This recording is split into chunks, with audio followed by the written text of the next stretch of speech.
नमस्ते, स्वागत है आपके अपने YouTube channel geography A to Z पर। दोस्तों, वीडियो को पूरा देखना और पसंद आए तो लाइक ज़रूर करना, और हाँ, चैनल पर नए आए हो तो सब्सक्राइब का बटन भी दबा देना।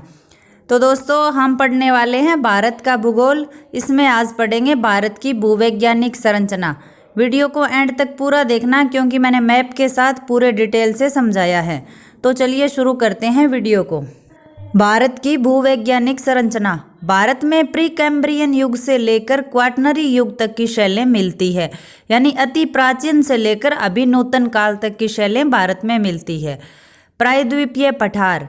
सबसे प्राचीन भूखंड गोंडवाना लैंड का भाग है। पेंजिया का जो दक्षिणी भाग था गोंडवाना लैंड, उसका भाग है भारत का प्रायद्वीपीय पठार, जो सबसे प्राचीन भूभाग है। हिमालय पर्वत टर्शियरी काल में नवीन अवसादी शैलों में वलन पड़ने से निर्मित हुआ था, और उत्तर का मैदान हिमालय के बाद नवीन जलोढ़ पदार्थों के जमाव से निर्मित है। यानी अगर इनको क्रम से देखें आयु के अनुसार तो सबसे प्राचीन है प्रायद्वीपीय पठार, उसके बाद हिमालय पर्वत है, और सबसे नवीन है वो है उत्तर का मैदान। अब जो भारत में शैलें मिलती है वो किन युगों की है, उनकी क्या विशेषताएं हैं, उनको किन उप समूहों में विभाजित किया जाता है, वो सब हम विस्तार से देखते हैं। भारत में निम्न युगों की शैलें मिलती है। इसमें सबसे पहला युग है प्री कैम्ब्रियन युग की शैलें। प्री कैम्ब्रियन युग में दो शैल समूह मिलते हैं। पहला है इसका आर्कियन शैल समूह। ये प्राचीनतम चट्टानें हैं जिनका निर्माण तप्त मैग्मा के ठंडा होने से हुआ था। अत्यधिक रूपांतरण के कारण इनका मौलिक रूप परिवर्तित हो चुका है। यह शैलें रवेदार कायांतरित रूप में मिलती है, यानी इनका निर्माण लावा से हुआ था लेकिन बाद में इनका कायांतरण हो गया, जिसके कारण इनका मौलिक रूप है वो पूरी तरह से परिवर्तित हो चुका है। इनमें जीवाश्म नहीं पाए जाते हैं। प्रायद्वीपीय भारत के 2/3 भाग पर यह चट्टानें पाई जाती है। इनमें खनिज संपदा का भंडार पाया जाता है। इनमें धात्विक, अधात्विक और दुर्लभ खनिज पाए जाते हैं। क्योंकि लावा निर्मित चट्टानें होती है उनमें धात्विक खनिज अधिक मिलते हैं। ये चट्टानें मुख्य रूप से कर्नाटक, तमिलनाडु, आंध्र प्रदेश, उड़ीसा, मध्य प्रदेश, छत्तीसगढ़, छोटा नागपुर का पठार, दक्षिणी पूर्वी राजस्थान के अलावा महा हिमालय के गर्भ में भी मौजूद है। ये नीस व शिष्ट प्रकार की चट्टानें हैं। नीस व शिष्ट कायांतरित चट्टानें होती है जो बहुत कठोर होती है। और ये जो चट्टानें हैं ये प्रायद्वीपीय पठार के अलावा महा हिमालय का जो आंतरिक भाग है उसमें भी ये चट्टानें मौजूद है। इसके बाद हम ये देखेंगे कि आर्कियन समूह जो है वो कितने क्रम की चट्टानों में विभाजित है। तो आर्कियन समूह जो है उसके 3 क्रम मुख्य है। पहला है बंगाल नीस। यह पश्चिमी बंगाल, बिहार, उड़ीसा और कर्नाटक में विस्तृत है। बुंदेलखंड नीस है, ये बुंदेलखंड में विस्तृत है। और नीलगिरी नीस की जो चट्टानें हैं इन्हें चरकोनाइट श्रेणी भी कहते हैं, और यह नीलगिरी, पालनी और शिवराय पहाड़ियों में विस्तृत है। यानी पूर्वी तटीय और दक्षिण का जो भाग है उसमें ये नीलगिरी नीस की चट्टानें पाई जाती हैं। ये मानचित्र दिया हुआ है जिसमें आर्कियन शैलों का क्षेत्र दिखाया हुआ है। इसमें अधिकांश भाग जो है वो दक्षिण का पठारी क्षेत्र है। इसके अलावा जो है वो कुछ उत्तर का क्षेत्र भी दिखाया हुआ है। ये कर्नाटक, तमिलनाडु, आंध्र प्रदेश का जो अधिकांश क्षेत्र है वो आर्कियन युग की शैलों द्वारा आच्छादित है। इसके बाद जो दूसरे क्रम की शैल शुरू होती है वो है धारवाड़ समूह की शैलें। दोस्तों, ये धारवाड़ समूह की जो शैलें हैं ना, ये आर्कियन शैलों पर अन्नाच्छादनकारी प्रक्रियाओं के प्रभाव के फलस्वरूप अपर्दित पदार्थों के जमाव एवं कायांतरण के कारण बनी है। यानी आर्कियन शैलों का अपर्दन और अपक्षय हुआ, उसके बाद उनका जो अवसादी पदार्थ था उनसे इन चट्टानों का निर्माण हुआ, और फिर अवसादी जो चट्टानें थी उनका कायांतरण हो गया। तो अवसादी चट्टानों के कायांतरण से धारवाड़ चट्टानें बनी हुई है। इनका भूगर्भिक समय 2500 मिलियन से 1800 मिलियन वर्ष पूर्व का माना गया है। इनका उद्भव जीवों के उद्भव से पूर्व का है। जब इनका चट्टानों का निर्माण हुआ था तब जीव नहीं पाए जाते थे, इसी वजह से इनमें जीवाश्म नहीं पाए जाते हैं। धारवाड़ क्रम में आग्नेय तथा अवसादी दोनों प्रकार की शैलें मिलती है। इनका विस्तार है ये शैलें मुख्यतः कर्नाटक के धारवाड़, बेल्लारी व शिमोगा में मिलती है, लेकिन इनका विस्तार धारवाड़, बेल्लारी, मैसूरपेटी तथा नागपुर, जबलपुर की सासेर श्रेणी, बालाघाट, बठिंडा की चिपली श्रेणी, रीवा, हजारीबाग, गोंडाइट श्रेणी और विशाखापट्टनम में कुदोराइट श्रेणी, दिल्ली की अरावली श्रेणी व गुजरात की चंपानेर श्रेणी में भी हैं। यानी मुख्य रूप से इनका विस्तार कर्नाटक में है, उसके अलावा भी अन्य क्षेत्रों में ये धारवाड़ चट्टानें पाई जाती है। धारवाड़ क्रम की शैलें प्रायद्वीपीय भारत के बाहर भी वितरित है, जिनमें लद्दाख, जास्कर, गढ़वाल तथा कुमायूं घाटियों, स्पीति घाटी जो हिमाचल प्रदेश में है, स्पीति घाटी के पास वक्रता श्रेणी तथा शैलबाला श्रेणी जो कश्मीर में है और शिलोंग श्रेणी असम हिमालय में जो है वहाँ भी धारवाड़ युग की चट्टानें देखने को मिलती है। इन चट्टानों में बहुमूल्य खनिज पाए जाते हैं, जिनमें लोहा, सोना, तांबा, मैंगनीज, टंगस्टन, क्रोमियम, जस्ता, इल्मेनाइट, सीसा, सुरमा, अभ्रक, गार्नेट, संगमरमर आदि मुख्य है। तो ये खनिज जो है इनमें लोहा है, ऐसे धात्विक खनिज है, ये आग्नेय चट्टानों के उदाहरण है। ये मानचित्र है, इसमें धारवाड़ समूह की शैलें दर्शाई हुई है। कर्नाटक में पाई जाती है, ये ओडिशा में है, इसके अलावा राजस्थान, गुजरात में भी ये चट्टानें पाई जाती है, महाराष्ट्र के उत्तरी भाग में और कुछ जो कश्मीर और उत्तराखंड, हिमाचल प्रदेश का क्षेत्र है वहाँ पर भी ये चट्टानें पाई जाती हैं। कैम्ब्रियन युग के बाद दूसरा जो समूह है वो है पुराण समूह की शैलें। इस समूह की शैलें प्रोटेरोजोइट यानी आद्यजीवी काल की है, जिनका भूगर्भिक समय 2500 से 570 मिलियन वर्ष पूर्व का माना गया है। इन शैलों को भी दो भागों में बांटा जाता है, कुडप्पा क्रम और विंध्यन क्रम। पहला है कुडप्पा क्रम की शैलें। इस क्रम की शैलों का नामकरण आंध्र प्रदेश के कुडप्पा जिले के नाम पर किया गया है। कुडप्पा जिले में ये शैलें अर्धचंद्राकार रूप में फैली हुई है। भूवैज्ञानिकों के अनुसार ये शैलें धारवाड़ क्रम की शैलों के जलीय अपर्दन के कारण जमा अवसादों से बनी है। ये परतदार चट्टानें, ये अलग है। जो पहले की दो चट्टानें थी वो कायांतरित थी, जबकि कुडप्पा क्रम की चट्टानें हैं ये परतदार यानी अवसादी चट्टानें हैं और इनका निर्माण धारवाड़ की चट्टानों के अपर्दन और फिर उसके निक्षेप से हुआ है। इस क्रम में सेल, क्वार्टजाइट, स्लेट और चूना पत्थर प्रमुख है। ये इसकी भी दो श्रेणियां हैं। पहली श्रेणी जो है वो पापगनी और चेयार श्रेणी, ये निचली कुडप्पा की है, और कृष्णा व नल्लामलाई श्रेणी है, ये ऊपरी कुडप्पा की शैलें हैं।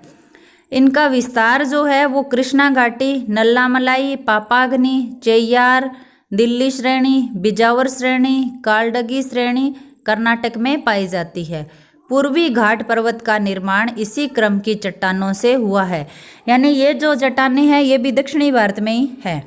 इनमें पाए जाने वाले खनिज है कि कुडप्पा क्रम की शैलों में लोहा और मैंगनीज मिलते हैं। आंध्र प्रदेश के कुडप्पा एवं कुर्नूल जिलों में एस्बेस्टोस व टैल्क तथा पूर्वी राजस्थान में तांबा, कोबाल्ट आदि मिलते हैं। इस क्रम की चट्टानों में हीरे भी पाए जाते हैं, जैसे गोलकुंडा में हीरे की खान है, यानी इनमें धात्विक खनिज और इनके अलावा हीरे भी पाए जाते हैं। ये मानचित्र है भारत का जिसमें कुडप्पा शैल समूह दिखाया हुआ है।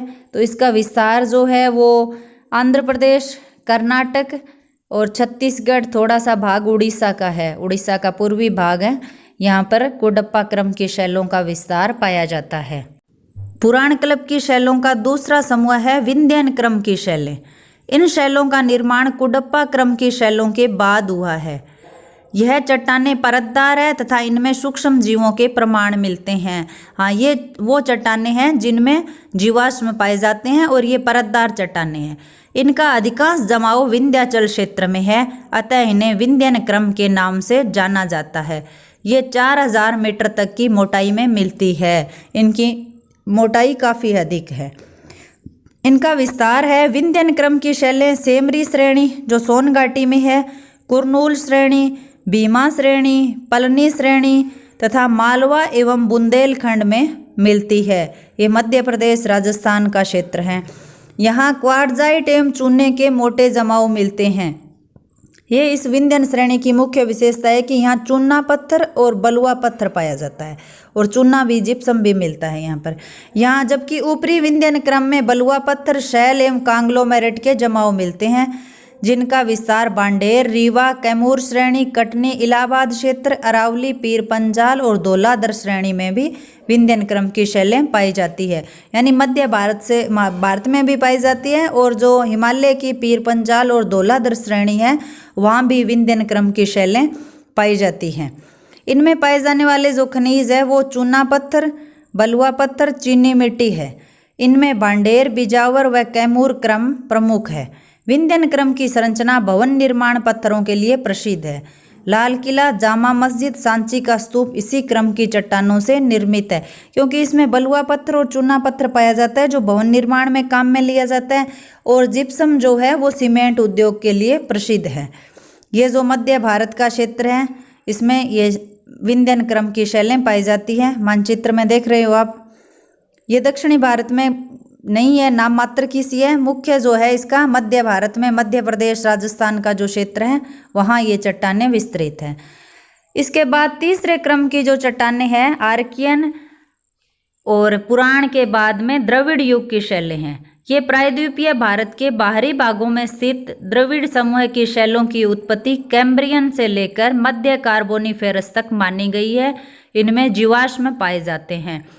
यानी द्रविड़ समूह की जो शैलें हैं उनकी उत्पत्ति कैम्ब्रियन से लेकर मध्य कार्बोनिफेरस तक हुई है। और जो 4 नंबर डी जो इसका क्रम है शैलों का वो है आर्यन युग की शैलें। दोस्तों अब तक 3 युग की शैलें हो गई है, प्री कैम्ब्रियन, उसके बाद किया था हमने पुराण, फिर द्रविड़, और अब ये है आर्यन युग। आर्यन युग की जो शैलें हैं उसे 2 भागों में बांटा जाता है। गोंडवाना क्रम की शैलें। गोंडवाना क्रम की शैलों का निर्माण कार्बोनिफेरस युग से लेकर जुरेसिक युग के दौरान हुआ था, और इनके निर्माण के बाद प्रायद्वीपीय भारत में लंबे समय तक कोई विवर्तनिक घटना नहीं हुई थी। इन शैलों में मछलियों एवं रेंगने वाले जीवों के जीवावशेष मिलते हैं। यानी गोंडवाना क्रम की जो चट्टानें हैं उनमें जीवावशेष पाए जाते हैं। इनका विस्तार अगर देखें तो गोंडवाना शैलें जो है ये प्रायद्वीपीय भारत में दामोदर घाटी, महानदी घाटी, गोदावरी घाटी, कच्छ, काठियावाड़, पश्चिमी राजस्थान, गुंटूर, विजयवाड़ा, तिरुचिरापल्ली आदि में पाई जाती हैं। ये सारे प्रायद्वीपीय भारत के क्षेत्र है जहाँ पर गोंडवाना क्रम की शैलों का विस्तार है। इसके बाद है खनिज। गोंडवाना शैलों में देश का 98% कोयला मिलता है। ये बहुत ही इंपॉर्टेंट प्रश्न है, क्योंकि भारत में जो कोयला मिलता है वो 2 युग का है, गोंडवाना युग और टर्सरी युग। टर्सरी युग में 2% कोयला मिलता है और गोंडवाना शैलों में देश का 98% कोयला मिलता है। यह क्रम देश की ऊर्जा आवश्यकता का आधार है, क्योंकि ऊर्जा का मुख्य स्रोत कोयला होता है और कोयला सबसे अधिक गोंडवाना शैलों में मिलता है। इसे भी 2 भागों में बांटा गया है गोंडवाना क्रम को, ऊपरी गोंडवाना क्रम और निम्न गोंडवाना क्रम। ऊपरी क्रम में महादेव, राजमहल, जबलपुर और उमरिया श्रेणी को शामिल करते हैं, और निम्न में तलचर, दमोदा और पंचायत हिल को शामिल किया जाता है।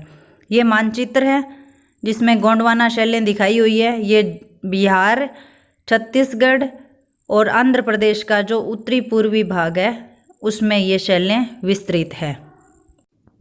गोंडवाना क्रम के बाद आर्यन युग का जो दूसरा भाग है वो दक्कन ट्रैप है। दक्कन पठार का निर्माण क्रिटेशियस युग में प्रायद्वीपीय भारत के पश्चिम में ज्वालामुखी के दरारी उद्गार से हुआ था। यहाँ लावा निक्षेप की परतें 35 मीटर तक गहरी मिलती है। संपूर्ण दक्कन ट्रैप में बेसाल्ट एवं डोलोराइट लावा मिलता है, जिसके अन्नासाधन से काली मिट्टी बनी है।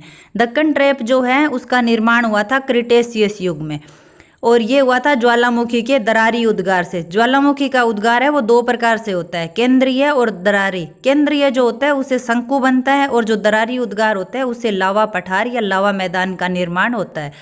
और जो भारत में दक्षिणी भारत की जो काली मिट्टी है उसका निर्माण बेसाल्ट से हुआ है, और ये रेगूर या कपास मृदा के नाम से भी जानी जाती है। और ये जो कपास की मृदा पाई जाती है, इसके अलावा जो प्रायद्वीपीय पठार का जो सीमावर्ती क्षेत्र जिसको हम बोल सकते हैं, या फिर उष्ण आर्द्र जलवायु पठार के जिन क्षेत्रों में पाई जाती है वहाँ पर लेटराइट मृदा के जमाव मिलते हैं।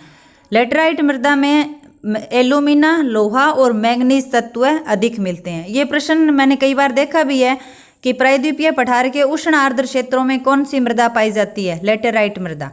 दक्कन ट्रैप महाराष्ट्र, गुजरात व मध्य प्रदेश में लगभग 5 लाख वर्ग किलोमीटर में फैला हुआ है। इसका विस्तार है, ये महाराष्ट्र, गुजरात और मध्य प्रदेश के 5 लाख वर्ग किलोमीटर क्षेत्र में है। यहाँ पर बॉक्साइट के निक्षेप भी मिलते हैं। ये मानचित्र में देखते हैं हम दक्कन ट्रैप का विस्तार कौन से क्षेत्रों में है। तो ये पठार का जो पश्चिमी भाग है, जिसमें महाराष्ट्र, गुजरात और मध्य प्रदेश के सीमावर्ती क्षेत्र हैं। अधिकांश विस्तार है इसका ये महाराष्ट्र में है। महाराष्ट्र के अलावा गुजरात और मध्य प्रदेश में भी दक्कन ट्रैप काली मृदा का विस्तार पाया जाता है। दक्कन ट्रैप के बाद जो क्रम है वो है टर्सरी क्रम की शैलें। इनका निर्माण टर्शियरी काल के इयोसीन युग से लेकर प्लायोसीन युग के दौरान नवजीवी महाकल्प में हुआ था। हिमालय इसी अवधि में बना है। हिमालय का निर्माण जो है वो टर्शियरी काल में हुआ था और ये इयोसीन से लेकर प्लायोसीन युग के दौरान। हिमालय का प्रथम उत्थान क्रिटेशियस युग में हुआ था, द्वितीय उत्थान ऊपरी इयोसीन में तथा तृतीय उत्थान मायोसीन में हुआ, जब टैथिस सागर पूर्णतया विलुप्त हो गया था। टैथिस सागर मायोसीन युग में पूर्णतः विलुप्त हो गया था। और प्लायोसीन के अंत में शिवालिक बना, जो हिमालय की सबसे दक्षिणी श्रेणी है, जब हिमालय का चौथा उत्थान पूर्ण हुआ। और पांचवा व अंतिम उत्थान प्लीस्टोसीन में हुआ, जब पीर पंजाल और कश्मीर घाटी बने थे। पीर पंजाल और कश्मीर घाटी है ये प्लीस्टोसीन युग में बने थे और शिवालिक है ये प्लायोसीन युग में बना था। तो हिमालय में कुल 5 उत्थान हुए हैं, जिनमें टर्शियरी क्रम की शैलें पाई जाती है। प्रायद्वीपीय भाग में इस क्रम की चट्टानें केवल तटीय क्षेत्रों में मिलती है। टर्सरी चट्टानें ये हिमालय में पाई जाती है, प्रायद्वीपीय भारत के केवल तटीय क्षेत्रों में ये चट्टानें मिलती हैं। इनमें खनिज है, ये जम्मू कश्मीर और पूर्वोत्तर में निम्न श्रेणी का कोयला मिलता है। जम्मू कश्मीर में एंथ्रेसाइट भी मिलता है और हिमाचल प्रदेश व गढ़वाल हिमालय में चूना पत्थर के निक्षेप है वो टर्शियरी काल के हैं। ये मानचित्र में देखिए आप, पूरा जो हिमालय क्षेत्र है उत्तर पश्चिम से लेकर दक्षिण पूर्व की ओर जो हिमालय का अपना विस्तार है, ये पूरी पट्टी में और पूर्वोत्तर भारत में विस्तृत है टर्शियरी काल की शैलें। सबसे नवीन जो शैलें हैं वो है नवजीव या क्वाटरनरी शैलें। चतुर्थक या क्वाटरनरी क्रम की शैलों में प्लीस्टोसीन एवं होलोसीन युग की शैलों को सम्मिलित करते हैं। प्लीस्टोसीन क्रम में बड़े स्तर पर हिमानीकरण हुआ। गोलाश्म, हिम अपर्दित धरातल व हिमोड का मिलना हिमालय में इसके प्रमाण है। हिमालय में जो हिम अपर्दित धरातल गोलाश्म मिलते हैं वो हिमानीकरण के प्रमाण है। कश्मीर घाटी प्लीस्टोसीन युग में ही बनी थी। यहाँ बड़ी मात्रा में करेवा जमाव मिलते हैं। ये झेलम नदी में अधिक मिलते हैं। यहाँ करेवा की 1600 मीटर मोटी तथा 7500 वर्ग किलोमीटर विस्तार का जमाव मिलता है। करेवा जो है वो झीलकृत मैदान होते हैं। झील जब अवसादों से भर जाती हैं तो करेवा का निर्माण होता है। ये झीलकृत हैं जहाँ इसमें सांप, सीप, मछली और स्तनपायी जीवों के अवशेष मिलते हैं। यानी इस प्लीस्टोसीन युग की जो शैलें हैं उनमें जीवावशेष पाए जाते हैं और वो जलीय जीवों और स्तनपायी जीवों के अवशेष हैं। गंगा, ब्रह्मपुत्र, सतलज, नर्मदा, ताप्ती, गोदावरी, कृष्णा आदि नदियों में जमा पुरातन कांप, पुरातन जो जलोढ़ मिट्टी है उसे कहते हैं हम बांगर, और नवीन कांप जो है उसे कहा जाता है खादर। ये भी प्लीस्टोसीन काल की ही है। गुजरात का कच्छकारण तथा थार का मरुस्थल भी इसी काल के हैं। गुजरात का कच्छकारण और थार के मरुस्थल का निर्माण भी इसी काल में हुआ था। बंगाल की खाड़ी के तटीय कांप जमाव तथा प्रायद्वीपीय भारत की नदियों के मुहानों पर जमा कांप होलोसीन युग की मानी जाती है। हाँ, जो प्रायद्वीपीय भारत की नदियों की कांप मिट्टी है वो होलोसीन युग की है और जो उत्तरी भारत की नदियों की है वो प्लीस्टोसीन काल की है। देश के विभिन्न भागों में हिम युगों के अवशेष भी पाए जाते हैं। इसमें दक्षिणी भारत में कालध्रुव के पास शीत कंकड़ों से धारवाड़ हिमयुग, उड़ीसा से गोंडवाना युग, इन तलचर प्रमाणों से गोंडवाना हिमयुग तथा हिमालय में प्लीस्टोसीन हिमयुग के प्रमाण मिलते हैं। यानी भारत में जो है वो कालध्रुव, तलचर और हिमालय है, इनसे विभिन्न युगों के हिमयुगों का प्रमाण मिलता है। अब जो ये अभिनूतन जो काल है, क्वाटरनरी युग है, उस काल की शैलें देखते हैं मानचित्र में। तो ये देखिए दोस्तों आप, ये जो पश्चिम में गुजरात और राजस्थान का क्षेत्र है, फिर ये जो पंजाब, हरियाणा, उत्तर प्रदेश, बिहार का मैदानी क्षेत्र है, असम की ब्रह्मपुत्र घाटी है और पूर्वी तटीय मैदान है, इन सब क्षेत्रों में क्वाटरनरी युग की शैलें विस्तृत हैं। धन्यवाद दोस्तों, वीडियो को लाइक करें, शेयर करें और हमारे चैनल को सब्सक्राइब करें। धन्यवाद। Best of luck.